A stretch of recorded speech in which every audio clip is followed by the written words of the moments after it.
Ce que j'ai vu, et que j'ai envie de raconter, c'est l'impact des politiques européens et de certains États membres de gestion des flux migratoires. Aujourd'hui, un des axes, un des piliers des politiques européennes de gestion de la migration, c'est la politique d'externalisation, c'est-à-dire comment ouvrir en négociation avec les pays d'origine et de transit afin de bloquer les migrants pour qu'ils ne rejoignent pas les côtes libyennes pour prendre des bateaux, ainsi qu'essayer de renvoyer le plus facilement possible les indésirables depuis l'Europe vers leur pays d'origine. Donc dans cette route migratoire, j'ai pu constater l'impact des murs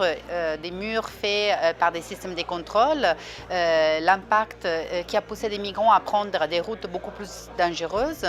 J'ai pu voir aussi cette dangereuse relation entre des fonds de développement qui sont utilisés pour de la gestion de la migration et plus en général toute la logique des mises à l'écart qui est aujourd'hui menée par l'Union européenne et qui se déroule aujourd'hui à travers l'accord avec l'Union européenne et la Turquie, l'accord bilatéral entre l'Italie et la Libye. Le constat est fait. Cela a commencé, donc l'utilisation des fonds de développement pour la gestion de la migration s'est renforcée avec la rencontre de la Valette où les représentants des États africains ont rencontré les représentants des États européens en novembre 2015 à Malte. 1,8 milliard du fonds fiduciaire pour l'Afrique a été mis sur la table justement pour ouvrir ces négociations. Ces fonds fiduciaires viennent principalement du Fonds européen de développement avec la contribution aussi de certains États membres. Ces fonds-là utilisés pour des projets de développement qui visent uniquement l'effet d'éradiquer les causes du départ, donc avec un lien un peu dangereux entre migration et développement,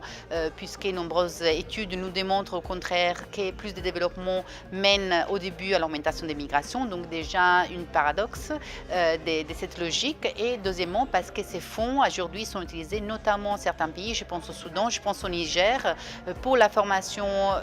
des policiers aux frontières. Et par exemple, tout dernier sont les fonds qui ont été loués à la Libye pour la formation des gardes-côtes,